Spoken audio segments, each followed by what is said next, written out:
마르쿠스 아우렐리우스의 명상록, 불안한 현 시대에 던지는 고대의 지혜의 목소리입니다. 안녕하세요. 오늘은 지난번 영상에서 올려드렸던 약 2000년 전 로마 제국 최고의 전성기를 이끈 마르쿠스 아우렐리우스 황제의 이야기를 계속해서 소개해 드리려 합니다. 그는 누구였을까요? 서기 2세기 로마의 시대적 배경으로 들어가 봅니다. 서기 121년 로마는 지중해 전역을 지배하는 최강대국이었습니다. 로마의 평화시대라 불리던 이 시기에 마르쿠스 아우렐리우스가 태어났습니다. 어린 시절부터 뛰어난 지성과 인품으로 주목받은 그는 특별한 운명을 타고났습니다. 당시 로마 황제였던 하드리아누스는 후계 구도를 세우면서 마르쿠스를 주목했고 그의 교육에 특별한 관심을 기울였습니다. 재미있는 사실은 마르쿠스는 원래 철학자가 되길 원했다는 점입니다. 어린 시절부터 철학자를 동경하고 수염을 기른 철학자들의 모습까지 닮으려 했습니다. 지프로 만든 잠자리에서 생활할 정도로 금욕적인 삶도 추구했죠. 그러나 운명은 그를 제국의 지도자로 이끌었습니다. 40세에 황제가 된 그의 재위 기간은 시련의 연속이었습니다. 동쪽은 파르티아 제국의 침공을 받았고 북방은 게르만 부족들의 위협을 받고 있었습니다. 제국 전역을 휩쓴 역병으로 인구의 3분의 1이 소멸되는 끔찍한 일을 겪었으며 국내 정치적으로는 정적들로부터 끊임없는 음모에 시달려야 했습니다. 가정적으로는 사랑하는 자녀들의 잇따른 죽음을 겪었습니다. 그러나 이러한 시련 속에서도 그는 매일 밤 자신의 생각을 기록했습니다. 이러한 자기 성찰을 통해서 기록한 것이 명상록의 탄생이 된 것입니다. 명상록은 대부분 전쟁터의 군영에서 쓰여졌습니다. 전장터에서 쓰여진 불안과의 대화록이었습니다. 지금의 오스트리아 지역에서 게르만족과 전투를 치르면서 그는 매일 밤 촛불 아래에서 자신과의 대화를 기록했습니다. 그가 기록한 명상록 제1권에서 불안감을 어떻게 다스리는가 하는 주제가 나타납니다. 아침 잠자리에서 일어날 때부터 그는 불안감에 시달렸음을 고백합니다. 아침 잠자리에서 일어나기 힘들 때 나는 이렇게 생각을 하려고 한다. 나는 인간으로서의 일을 하기 위해 깨어난다. 그런데 내가 태어난 목적을 위해 일어나야 하는 것을 나는 왜 괴로워하는가? 이 구절은 전쟁터에서 매일 아침 죽음의 위험을 무릅쓰고 일어나야 했던 황제의 심정을 담고 있습니다.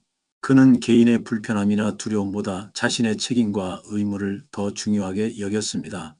인간으로서의 일이란 단순한 업무가 아닌 우리 각자에게 주어진 소명을 의미합니다.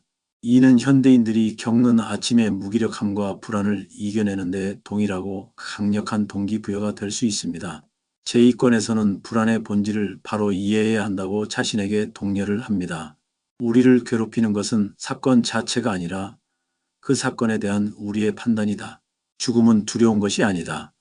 죽음이 두렵다고 하는 우리의 판단이 두려운 것이다. 이 말은 스토아 철학의 핵심을 담고 있습니다. 아우렐리우스는 역병으로 가족을 잃고 전쟁에서 수많은 죽음을 목격했습니다. 아우렐리우스는 이러한 사건 자체와 그 사건에 대한 자신의 해석을 구별함으로써 불안을 다스리는 실마리를 제시합니다. 이는 현대 인지행동 치료의 기본 원리와도 일치합니다. 우리의 감정은 상황 자체가 아닌 그것을 어떻게 해석하느냐에 따라 달라집니다. 제7권에서는 불안에 대한 통제력을 어떻게 되찾아야 하는가를 얘기합니다. 외부의 사건들로 인해 내가 고통받고 있다고 생각하는 것을 끊어야 한다. 그것은 이 사건에 대한 나의 판단 때문이다. 그리고 그 판단을 지우는 것은 내 힘으로 할 수 있는 일이다. 이 구절은 제국이 전염병과 전쟁으로 혼란스러웠던 시기에 쓰여졌습니다. 황제조차도 통제할 수 없는 상황들이 많았지만 그는 자신의 내면만큼은 통제할 수 있다고 믿었습니다. 여기서 판단을 지운다는 말은 어떤 상황을 부정하는 것이 아니라 그 어떤 사건에 대하여 마음속에서 자동적으로 일어나는 부정적인 해석을 이제는 멈추겠다는 것을 의미합니다. 황제는 마지막으로 자연의 흐름 속에 나를 맡기며 평안을 찾아가는 것이 불안감을 이기는 방법이라고 결론을 내려줍니다. 황제는 말합니다. 어떤 사안을 만나도 불안하게 생각하지 마라. 앞으로 다가올 수밖에 없는 흐름에 흘려보내고 자연의 질서를 따르라. 그리고 남은 시간 동안 내가 할 수 있는 좋은 일을 하도록 한다. 말년에 쓰여진 이 구절에는 깊은 수용의 지혜가 담겨 있습니다. 자연의 질서란 우리가 통제할 수 없는 삶의 흐름 이상을 의미합니다. 아우렐리우스는 불안을 완전히 없애는 것이 아니라 그것을 자연스러운 것으로 받아들이면서 동시에 자신의 할 일에 집중하라고 조언합니다. 이는 현대인에게도 필요한 마음챙김과 통하는 지혜입니다. 황제이면서 현자였던 아우렐리우스의 충고를 우리들은 실생활에 어떻게 적용할 수 있을까요? 첫 번째로 우리들은 누구나 업무 스트레스에 시달리고 있습니다. 아침에 일어나 출근길을 나설 때부터 마음에 부담이 있을 것입니다. 매일 아침 반복되는 출근길, 오늘도 밀려올 업무를 생각하면 가슴이 답답해지시나요? 아우렐리우스는 이렇게 조언합니다. 이 순간에 집중하자. 한 걸음씩 나아가면 된다. 지하철에서 혹은 차 안에서 깊은 숨을 들이마시며 지금 이 순간 생각해 봅니다. 과중한 업무로 피로감과 압박을 받을 때, 수많은 업무가 동시에 밀려올 때 우리는 쉽게 압도됩니다. 내가 통제할 수 있는 것부터 하나씩 처리하자. 모든 것을 한 번에 해결하려 하지 말자. 지금 이 순간 할 수 있는 가장 작은 일부터 시작하자. 제국의 수많은 문제들 앞에서 차분하게 일을 처리했을 아우렐리우스의 모습을 생각해 봅니다. 혹시 큰 프레젠테이션이나 중요한 미팅을 앞두고 있나요? 이때는 불안한 미래 일에 대한 상상이 아닌 현 과정에만 집중하는 것입니다. 우리가 통제할 수 있는 것은 준비 과정과 우리의 태도뿐이다라고 황제는 말합니다. 여러 사람 앞에서 말해야 할 때 또는 발표장에 들어설 때 잠시 멈추고 이렇게 생각해 보세요. 내가 할 수 있는 최선의 준비를 다했다. 그 과정을 신뢰하자. 결과는 흐름에 맡기는 것입니다. 두 번째로는 인간관계의 어려움과 거기서 오는 불안감이 올 때입니다. 특히 갈등 상황이 노출되었을 때, 직장 동료나 가족과의 갈등이 생겼을 때, 우리는 종종 상대방을 악의적으로 해석하곤 합니다. 하지만 상대방도 나처럼 불안할 수 있다는 점을 기억하세요. 아우렐리우스가 지적하듯이 모든 사람은 자신이 옳다고 믿는 방식대로 행동하는 경향이 있습니다. 갈등 상황에서 잠시 멈춰 서서 상대방의 입장을 생각해보는 시간을 만드세요. 주변으로부터의 오해와 평판에 대한 걱정도 있죠.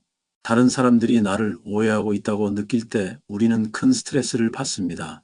이러한 난감한 경우에는 나에 대한 그들의 평판이 내가 통제할 수 없는 영역이라는 점을 진지하게 받아들이세요. 아우렐리우스는 타인의 평가에 자신의 가치를 두지 말라고 조언합니다. 대신 내가 통제할 수 있는 것, 즉 나의 행동과 태도에 집중하라고 말합니다. 상대방으로부터의 거절에 대한 불안감입니다. 거절은 늘 두렵습니다. 연인으로부터의 거절, 업무상의 거절, 친구의 거절 등을 겪어왔고 앞으로도 겪을 것입니다. 하지만 거절은 나에 대한 것이 아니라 상황에 대한 것이다라는 점을 기억하세요. 거절은 단지 특정 상황에서의 부적합함을 의미할 뿐 나의 가치를 정의하는 것은 아닙니다. 셋째로는 우리는 자주 미래에 대한 불안감에 휩싸일 때가 있습니다. 코로나 사태 이후 또한 최근 세계 여러 곳에서 벌어지는 많은 사건들과 이상현상으로 미래는 그 어느 때보다 불확실해 보입니다. 그러나 이러한 변화는 크기의 차이는 있지만 극히 자연스러운 것입니다. 아우렐리우스는 미래에 올 변화들을 자연의 당연한 법칙으로 받아들이라고 충고합니다. 과거에도 변화가 있었고 미래도 변화할 것이며 현재도 변화하고 있다는 것을 수용하는 것입니다. 불확실성 앞에서 우리가 할 수 있는 것은 변화를 두려워하는 대신 그것을 삶의 자연스러운 일부로 받아들이는 것입니다. 네 번째로는 미래에 혹시 닥칠지 모를 실패와 경제적 상황에 대한 불안감입니다. 새로운 도전 앞에서 실패에 대한 상상은 정말 두려운 일입니다. 아우렐리우스는 수많은 전투와 정책의 실패를 경험했지만 그때마다 그것을 배움의 기회로 삼았습니다. 실패는 끝이 아닌 새로운 시작이 될 수 있습니다. 실패는 성공을 위한 발판이며 기회입니다. 재정적 어려움이나 경제적 불확실성은 현대인의 가장 큰 불안 요소 중 하나입니다. 경제 상황 전체를 통제할 수는 없지만 우리의 지출 습관, 저축 습관, 그리고 수입을 늘리기 위한 노력은 조절할 수 있을 것입니다. 특히 자기 자신의 눈높이를 현실에 맞게 조정하며 마음을 다스리는 것이 중요한 요소입니다. 인내심을 가지고 한 걸음씩 나아가다 보면 작은 변화들이 모여 큰 결과를 만들어낼 것입니다. 로마 제국의 최고의 권력자도 우리처럼 매일 불안과 싸웠습니다. 그리고 그 속에서 자신만의 평화를 찾는 법을 스스로 배웠습니다. 나의 평화는 내가 바라보는 관점에서 나옵니다. 모든 것은 흐르고 변화하며 그 속에서 우리는 살아가고 성장합니다. 감사합니다. 오늘도 힘내시고 행복하세요. 다음 영상에서 뵙겠습니다.